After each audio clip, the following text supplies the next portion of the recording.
Hi there everyone, welcome to my channel. So in this video, I will discuss what is computer networking is all about. Before we start, I would like to say thank you so much to all my viewers, silent viewers and supporters in my channel. Thank you for watching my videos. If you are new with my channel and then you like this video, please hit the like button. Don't forget to share and please support my channel guys by clicking the subscribe button. So let's begin.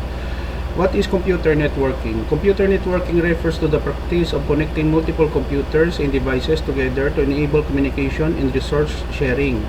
It involves the design, implementation, and management of networks that allows computers to exchange data and information. In computer network, devices such as computers, servers, routers, switches, and modems are connected through various types of communication channels, including wired such as Ethernet cables and wireless such as Wi-Fi or cellular networks connections.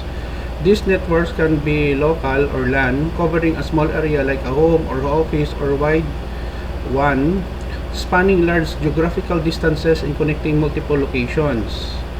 The main purpose of computer networking is to facilitate the sharing of resources and information.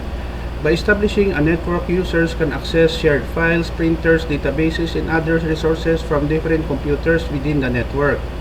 Networking also enables communication through various services such as email, instant messaging, video conferencing, and web browsing.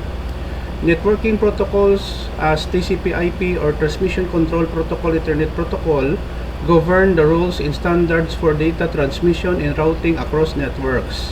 They ensure that data packets are properly addressed, routed, and delivered to their intended destinations. Computer networking plays a crucial role in modern society, supporting businesses, organizations, and individuals in various fields. It forms the backbone of the Internet, enabling global connectivity and the exchange of vast amounts of information. Additionally, it facilitates the creation of complex systems such as cloud computing, distributed applications, and Internet of Things or IoT devices which rely on network connectivity for their functionality. Overall, computer networking is essential for enabling communication, resource sharing, and seamless flow of data in today's interconnected world. Okay guys, so this is the end of my report on what is networking is all about. Thank you so much for watching.